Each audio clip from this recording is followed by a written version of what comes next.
Hello all and welcome to today's video. It has been quite some time since I've done a book related video, and that's because I really just have not been reading that much, or like I wasn't, and now I'm back on that reading grind. But starting in July, I just kind of stopped reading. So that happens every year. There's like some point in time where I just like don't read anymore, but we are back on it. I just ordered some new books, which I'm so excited about, but I thought that I'd give you a little like wrap up kind of the summer and the books that I've read since June. So there's not that many. Honestly, there's what, 1, 2, 3, 4, 5, 6, 7. There's 7 books that I've read. And technically the 7th one I finished after I started school, but like it's fine. So we are gonna review these books. No spoilers in today's video. So if you haven't read these, you're totally fine. Anyways, okay. Let's get into the video. I'm gonna do my best to explain what these are about, but it's been a couple months. So the first book that I read this summer is You'd Be Mine by Erin Hahn. This is a fun little romance, but it's also like got some depth to it, which I was not expecting, but like in a good way. So it follows a girl named Annie Mathers, who is the daughter of these 2 very famous singers. And then it also follows a boy named Clay, who is a singer as well, and he's pretty famous, but he's also more of like a bad boy, notorious type of guy. So he enlists Annie Mathers to go on tour with him, so that'll kind of repair his image. So that is like the premise of this book. And both of them are kind of dealing with their own problems. Annie is still dealing with the death of her parents, and Clay has some problems of his own. So it's like a romance between the 2 of them, but also them figuring out their problems in their life. And yeah, okay, that basically, yeah, without giving anything away. So I honestly really enjoyed this book. I would give it like a 3.75 out of 5 stars because like I enjoyed it, but it wasn't my absolute favorite. But like I recommend it still. I don't know, I saved the 5 stars for like my absolute favorite books. I did enjoy this book, so it's just not one of my absolute favorite romances because I've read a lot. So yeah. The next 2 books that I read are by the same author, and that is When Summer Ends and Meet Me at Midnight by Jessica Pennington. We're gonna start off with this one because I read this one first, I think. But this follows a boy who was like the golden boy of town. He was like the star pitcher of the baseball team, but then he quits. And he doesn't really tell anybody why, so people are angry with him.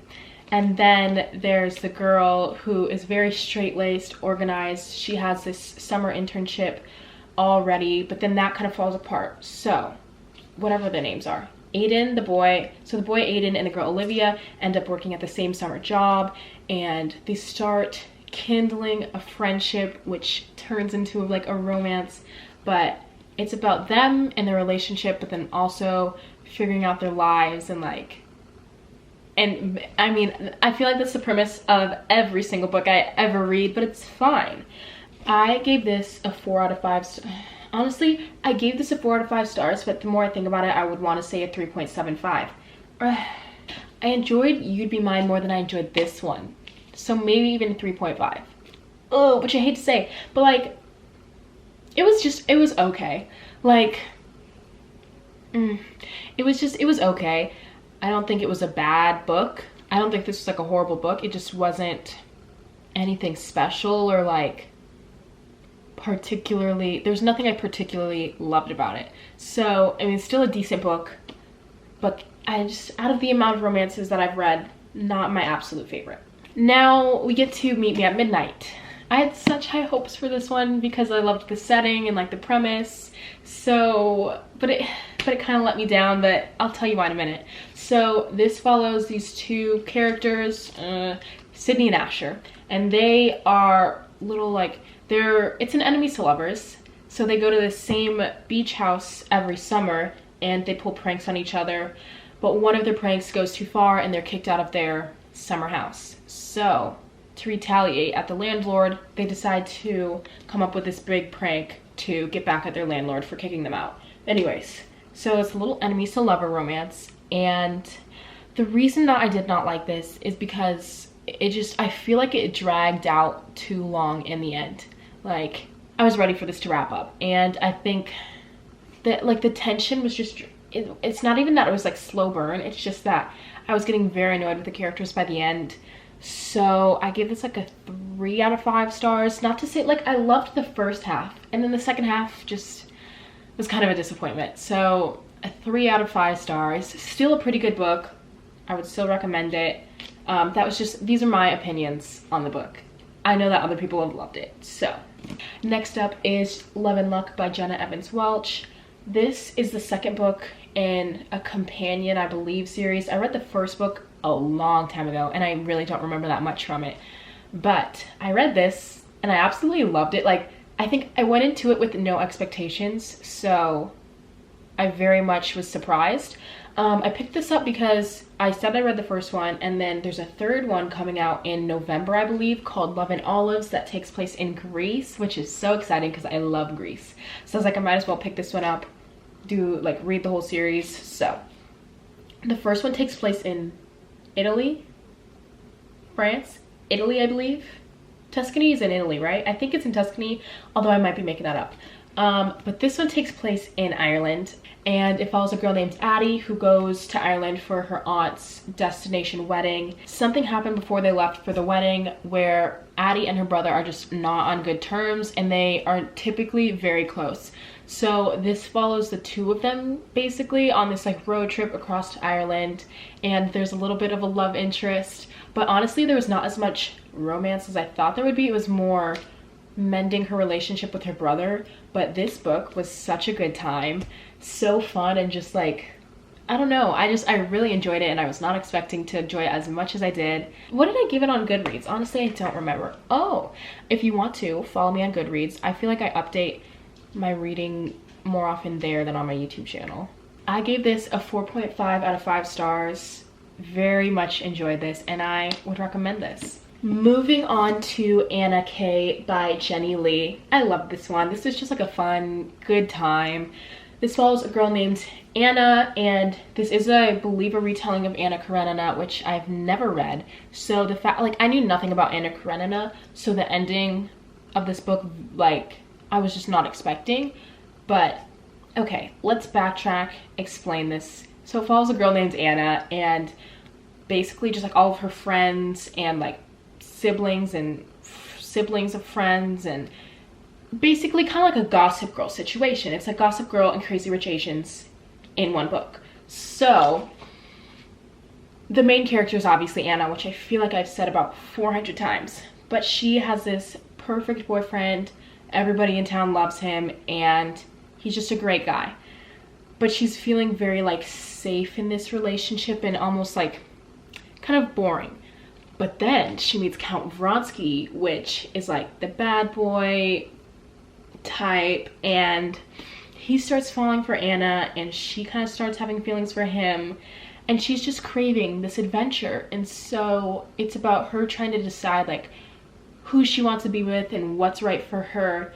And this was a good time. There's a second book coming out, I think sometime next year. The one thing I will say is the ending. Because I knew nothing about Anna Karenina, I was like, wait a minute, what? I don't know if that's like, I don't think that's a spoiler, I don't know. But like, I just was not, the ending was unexpected. So I'm excited to see where this goes in the second book. I honestly, I give this a 4.25 out of 5 stars. I'm being so specific, but like, it's because I don't know how to rate my books. Anyways, I really enjoyed this one. And yeah, the next book that I read, I don't physically own because Terrence so graciously let me borrow it, but that's Nowhere But Here by Katie McGarry. So this follows a girl named Emily who is the daughter of this motorcycle club's leader, and then it also follows Ollie, who really wants to be a part of this motorcycle club, which I hate explaining this because it makes me like low-key embarrassed that I read this. But Ollie is tasked at keeping Emily safe for the summer, and a romance ensues from there. But I mean, there's a lot more to the story than just that, but that's like the basics. So I honestly really enjoyed this one. I gave it a 4.5 out of 5 stars. It's just, I don't think, see, it was such a good time. I don't know, it's just, I really enjoyed it, and I base my books off of how much I enjoyed them, and I very much enjoyed this one. It might have just been because I needed this at the time, but it was a good one.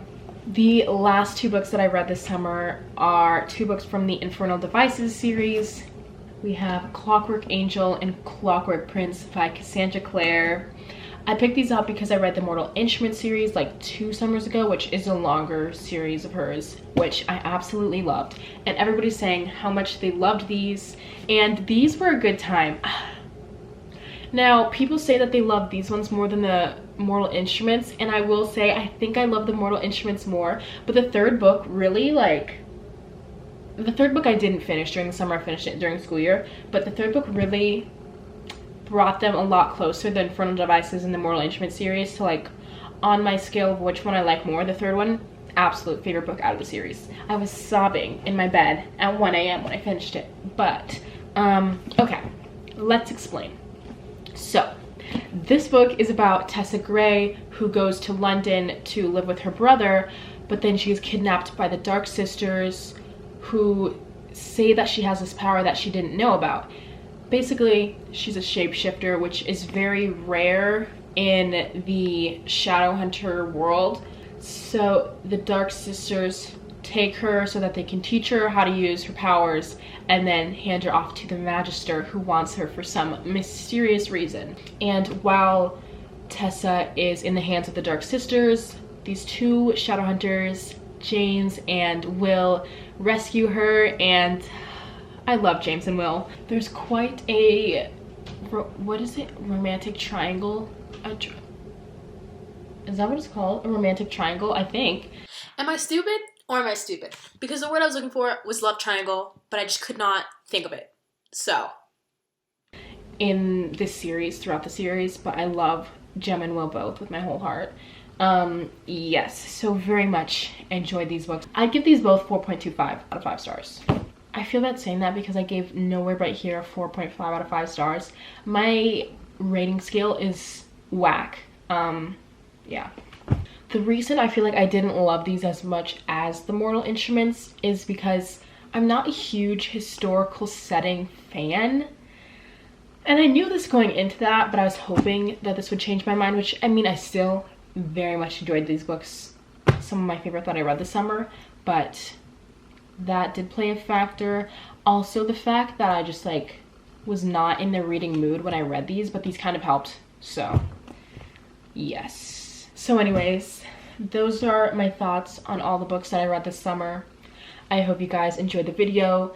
There will be more book related videos coming, I promise. It's just trying to do school and dance and read and like YouTube.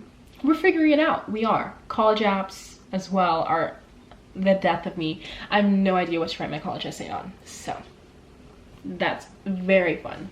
Anyways, I hope you guys enjoyed this video. Give it a thumbs up and subscribe, and I'll see you guys later. Bye!